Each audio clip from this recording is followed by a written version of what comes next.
ছাত্রদল এমন একটি সংগঠন, ছাত্রদল হলো মৃত্যুর মুখে দাঁড়িয়ে মুক্তির স্লোগান দেওয়ার সংগঠন। ছাত্রদল হলো বাংলাদেশের জনপ্রিয় ছাত্র সংগঠন। ছাত্রদল হলো লক্ষ কোটি ছাত্র জনতার নির্ভরতার শেষ ঠিকানা ছাত্রদল। এই ছাত্রদল পারে দেশকে বদলে দিতে। ছাত্রদল আপনি কেন করবেন? ছাত্রদল করবেন আমরা এই কারণে, একটা সংগঠনের ভিতরে অনেকগুলো সুযোগ সুবিধা পাওয়া যায়। কেমন সুযোগ সুবিধা? আমি ফর এক্সাম্পল বলি আপনাদেরকে। আমরা এখানে সবাই কি বড় লোক? সবাই কিন্তু ফ্যামিলির সবাই ভালো স্ট্যান্ডার্ড না। হয়তো দুইজনের ফর্ম ফিল আপের সম্পূর্ণ টাকাটা দেওয়ার ক্ষমতা আছে, কিন্তু সকলের ফর্ম ফিল আপের টাকাটা দেওয়ার জন্য ক্ষমতা নাই। আপনাদেরকে কি করতে হবে? আমরা সংগঠন করি, আমাদের সংগঠনের যারা দায়িত্বশীল নেতৃবৃন্দ থাকবে তাদেরকে আপনাকে অবগত করতে হবে, ভাই আমার তো আসলে সম্পূর্ণ ফর্ম ফিল আপের টাকাটা দেওয়ার ক্ষমতা নাই, আপনারা আপনাদের সংগঠনের ফান্ড থেকে বা আপনারা প্রিন্সিপাল স্যারের সঙ্গে কথা বলে, আমার ফ্যামিলি তো খারাপ, আপনারা প্রিন্সিপাল স্যারের সঙ্গে কথা বলে আপনারা আমাদেরকে ডিস্ট্রিবিউট করে দেন বা কম টাকার মধ্যে ফর্ম ফিল আপ করে দেন। এই সুযোগটা পাওয়া যাবে না। এক নম্বর, আপনারা একটা ক্যাম্পাসে পড়েন, লালমেট সরকারি কলেজ ক্যাম্পাস। এই ক্যাম্পাসটা অন্যান্য ক্যাম্পাসের থেকে অবহেলিত, অনেক দিক দিয়ে অবহেলিত। কি দিক দিয়ে অবহেলিত আমি বলি। কুড়িগ্রাম সরকারি কলেজে যাবেন, দেখবেন মাঠ পরিষ্কার, খেলার মাঠ পরিষ্কার, ফুলের বাগান আছে, তাদের সুন্দরভাবে ছাত্রী হোস্টেল আছে, ছাত্র হোস্টেল আছে।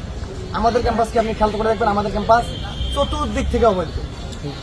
আমাদের ক্যাম্পাসে আজকে শুধু মহিলা হোস্টেলটা আছে, মহিলা হোস্টেলের পরিবেশও ভালো নাই, পুরুষদের কোনো হোস্টেল নাই, খাবার কোনো ক্যান্টিন নাই। আমাদের শিক্ষার্থীরা বাইরে গিয়ে খাবার খেয়ে আসতে হয়। এটা একটা ক্লাসের একটা অসুবিধা হয়।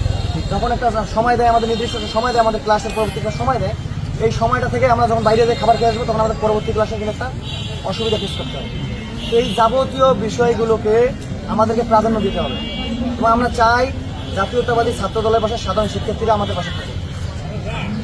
সাধারণ শিক্ষার্থীরা যদি আমাদের পাশে থাকে, আমরা আমাদের যে কোনো একটি দাবি সর্বোচ্চভাবে তুলে ধরে সেটা আদায় করে নিতে পারবো। পারবো না?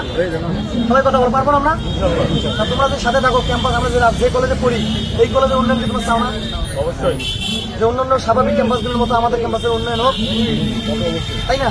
তাহলে বিষয়টা এইখানে দাঁড়ালো যে আমাদের সঙ্গে আমি আপনাদেরকে বারবার রিকোয়েস্ট করতেছি, আবারও বলতেছি, আমরা অবশ্যই আমাদের সংগঠনের বিষয়ে আগে জানবেন। আচ্ছা, 5 আগস্ট পরবর্তী সময় কখনো শুনছেন ক্যাম্পাসে ছাত্রলীগের মতো ছাত্রদল কিছু করছে? কারোর সঙ্গে কোনো খারাপ ব্যবহার করছে? কারোর সঙ্গে কোনো উচ্চ গলায় কথা বলছে? কাউকে থ্রেট করে রাজনীতি নিয়ে আসছে? কাউকে জোর করে মিছিলে নিয়ে আসছে? তাহলে যদি ছাত্রলীগের থেকে আমরা শিক্ষা নিয়ে রাজনীতি করি, ছাত্রলীগ যে অপকর্ম করছিল ক্যাম্পাসগুলোতে সেখান থেকে শিক্ষা নিয়ে আমরা রাজনীতি করি, তাহলে আগামীর বাংলাদেশ কিন্তু একটি সুন্দর বাংলাদেশ। এবং সেই বাংলাদেশের জন্য আমাদের বিএনপির ভারপ্রাপ্ত চেয়ারম্যান জনাব তারেক রহমান ইতিমধ্যে একটা 31 দফা দিয়েছে। এই 31 দফাটা আমরা কিছুদিনের মধ্যে ক্যাম্পাসে বিতরণ করবো ইনশাআল্লাহ, যদি আমাদের সিনিয়র নেতৃবৃন্দ আমাদেরকে অনুমতি দেয়। আমরা ক্যাম্পাসের সাধারণ শিক্ষার্থী সবার মধ্যে 31 দফাটা দিয়ে দেবো। 31 দফা আপনারা পড়লেই বুঝতে পারবেন যে তারেক রহমানের চিন্তা ভাবনাটা কি, তিনি দেশকে নিয়ে আগামী কি ভাবতেছে। বাংলাদেশের সবচেয়ে নির্যাতিত ফ্যামিলি হলো ওনার ফ্যামিলি। উনি কি কখনো মুখ দিয়ে বলছে যে আমি নির্যাতিত, আমি এইটা করবো এইটা করবো? উনি বলতেছে সবাইকে নিয়ে রাজনীতি করতে হবে, সবাইকে মানুষের মন জয় করতে হবে, মানুষের মনে গিয়ে জায়গা করে নিতে হবে, তাহলে আমরা আগামী রাজনীতি করতে পারবো। আমরা চাই এই ক্যাম্পাসের উন্নয়নের জন্য আপনারা সবাই আমাদের পাশে থাকবেন, জাতীয়তাবাদী ছাত্র দলের পতাকা তুলে আসবেন। ছাত্রদল আবার এই যে আরেকটা বিষয় আমি বলে শেষ করবো, এই যে আমাদের জুলাই আগস্টের আন্দোলন, এই আন্দোলনে আপনারা কি জানেন ছাত্রদলের কতজন নিহত হয়েছে? 142টা নেতাকর্মী আমাদের ছাত্রদলের এই আন্দোলনে নিহত হয়েছে, যা দলের সক্রিয় কর্মী বা পদ পদবিতে ছিল। এবং আরো হাজার হাজার কর্মী আমাদের ছাত্রদলের, তারা এখনো প্রমুক্ত হয়ে আছে, তারা এখনো মৃত্যুর সঙ্গে বাংলায় রয়েছে, তারা এখন হসপিটালে আছে। তাহলে ছাত্রদলের মাধ্যমে কিন্তু এই আন্দোলনটা সুসংগঠিত হয়েছে। এখন অনেকে অনেক ক্রেডিট নেওয়ার চেষ্টা করে, আমরা ছাত্রদল কোনো ক্রেডিট রাজনীতি করি। আপনাদের কাছে আমি উদাত্ত আহ্বান করবো, আপনারা যারা আছেন 23-24 শিক্ষাবর্ষ বা 22-23 শিক্ষাবর্ষ যারা আছেন, আপনাদের কাছে উদাত্ত আহ্বান করবো, ক্যাম্পাসে আপনারা আসেন, আমাদের সঙ্গে বসেন। আমাদের যদি আপনাদের কোনো সমস্যা থাকে যাবতীয় বিষয়ে আমাদের কাছে তুলে ধরেন, আমরা সর্বোচ্চভাবে চেষ্টা করবো আপনাদের সমাধান করতে।